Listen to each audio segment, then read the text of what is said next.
Hello everyone, Bob Believes Around the World. So this is a video that I have wanted to make for a very long time now. Now this video is not going to be like one of our standard Bible study lessons where we dive into the scriptures and ancient depictions and even go into DNA and expose devil doctrine. Today's video is going to be a discussion video, and the discussion is going to be about, is anime a snare for Bible believers? Alright, so let's get started. So anime, as we've covered on this channel before, there's some very messed up things in a lot of anime shows. And I'm not talking, little things. I'm not talking, messed up stuff that's this anti the Most High, anti-scripture, anti-righteousness. And before someone tries to, twist my words, I'm not talking about there was a character in an anime show who was eating a pork chop. Or somebody in an anime show who was driving their car on the Shabbat. I'm not talking about that. I'm talking about deep occultic things that has been shown in different anime cartoons. And we've covered it on the channel before. For example, there was an anime show that we covered on this channel, and it was called You're Being Summoned Azel. And in that show, Molech, the satanic deity from the Bible, is literally a character in the show. And it's not just a random dude who's named Molech now. It's actually the cow demon deity named Molech. All right? And in that show, they literally sacrificed the girl character. All right? It was completely off the chain. And people were just casually watching this stuff. Like Molech as a cartoon character. You see? And we also talked about another anime show, which I don't remember the name of this one, but we talked about how it's a snare, how that one was a snare, because in that show, it was a high school show about a demon and an angel. And the show was portraying the demon as just being like this, this cute girl who is just a victim and has no friends and stuff. And we talked about how the media, Hollywood, loves to try and humanize demons and make them cute and relatable, when in reality, nothing could be further from the truth. Demons are strictly against the righteous principles of the Most High Yah, and they want to destroy us any way possible. All right? So just seeing a cartoon that is humanizing demons is already a snare, and it's already something, because the last thing you want, is to be thinking that a demon is your friend, because nothing could be further from the truth. I mean, saying, believing that a demon is your friend and it's just a cute character is the same as saying that a hungry alligator is your friend. It's going to eat you. It's going to rip you up. It's no ifs or buts about it. All right. There's no friendship there. All right. And the devil, unlike the Most High Yah, who loves us and wants to take care of us, the devil don't love nobody. He never has. He was a liar from the beginning, just like Yahusha told us. He's been a liar. He always will be a liar. And the devil only uses you. He uses you for his own gain, and then he throws you away. That's why you have so many of these famous actors and actresses and, rappers and rock stars who made a so-called deal with the devil, and they ascended high into the world. They became millionaires. They became loved by millions, and then they're dead at 25. And now they're on their way to the lake of fire. You see, so the devil only uses people. He don't love people. Yah is love. Satan just uses you for his own benefit. All right? So that whole demons, cartoonizing demons thing is a snare in of itself. But now we're going to talk about a different issue with anime, which I've wanted to talk about for a long time. And nobody in the Bible community anywhere seems to be talking about. Not even on the Christian side. Nobody has been saying anything about this. And that is the disgusting trend in anime of sexualizing underage girls. All right?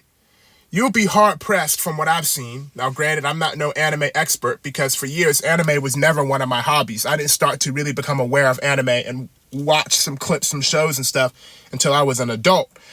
But you'd be hard-pressed from my understanding to find, which I need to say this right now, that a lot of anime shows are what I would call male fantasy.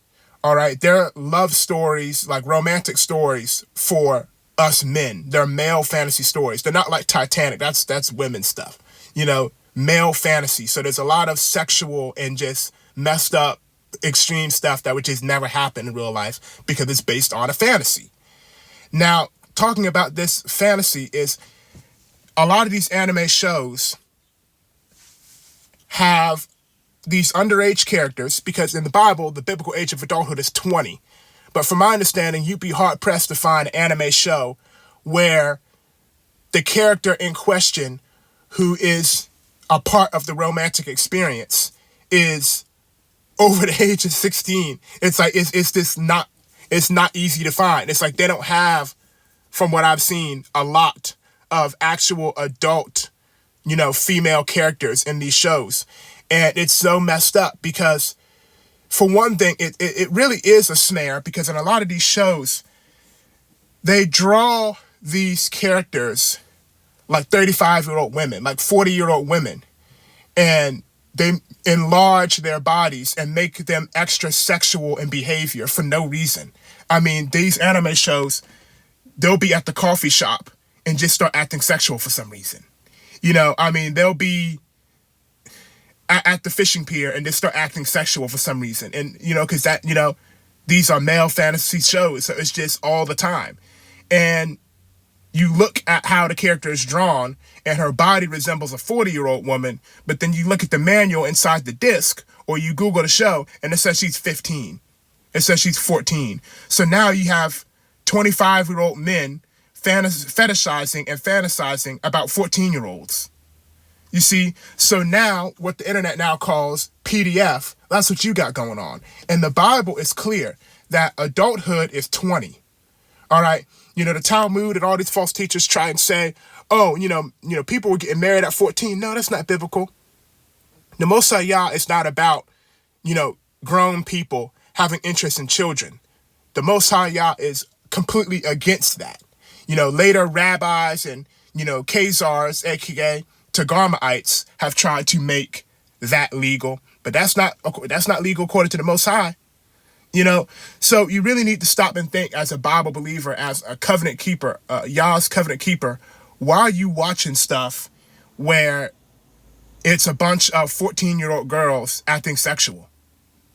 It's one of the furthest places you can go away from righteousness. I mean, if righteousness was a highway exit, that's about 350 miles away from righteousness. And I've experienced this multiple times because I've had moments where there was an anime show that I wanted to get into, about a year or two ago. And I was taken aback about the random sexual stuff that's just thrown in this show. It wasn't even, this show was not one of those male fantasy animes. It had a very specific topic that I was interested in. But for some reason, they just threw a random scene of a bathhouse in there. And the characters are like between the ages of 13 to 17. And another thing we need to understand about, this is why I was saying, in the most recent lesson where the sin is not marrying outside your race, your sin is marrying outside the covenant. We need to understand that these unconverted Gentiles who aren't serving Yah, they be into some really disgusting stuff. And anime is the perfect example of that. Because in Japan, until like a couple years ago, the age of consent was 13. So those Japanese Gentiles don't see any problem with having sexual stories with 15-year-olds because according to their own beliefs, 13 is fine. But according to the Bible, it's way off the tracks. So I just want to make this warning of a video. And it's like, so much of this anime is just a problem. Like, obviously, every anime is not a problem. But this is something we need to be aware about. And something nobody's really talking about is the evil. Why are these companies are sexualizing minors? And it's sinful and it's creepy and it's not normal. And I've had experiences where living overseas in Europe and going into these stores in the mall, and there's just all these grown men just full, and this store that's full of grown men buying these action figures that are practically uncovered of minors buying these 16-year-old action figures wearing this inappropriate clothing. Happened here in the States, because I went to a Japanese store hoping to find some Super Mario stuff, and they didn't have a Mario anything. All they had was these, which is really, like, I guess the modern equivalent of like the evil idol, the idols of the Bible that the patriarchs are warning us about, to not to have and not to worship, because they have like these statue idols in these anime stores of these minor characters practically wearing no clothes. And nobody is saying anything. Nobody in the Israelite community has stepped up to shut this down. Not even a Christian is saying anything. And of course, this wicked society sells them. You'd be hard pressed to find one of these male fantasy animes where the character is 40. I mean, heck, 50. You won't even find that. Not from what I've seen. Now, some anime expert might show up and give me a list of like 500 different shows, but they'd be animating their faces to look like children too. So they'll be having they'll have a 5-year-old's face on a 40-year-old woman's body, and then be saying, oh, she's 15. And you can see where the snare is with that.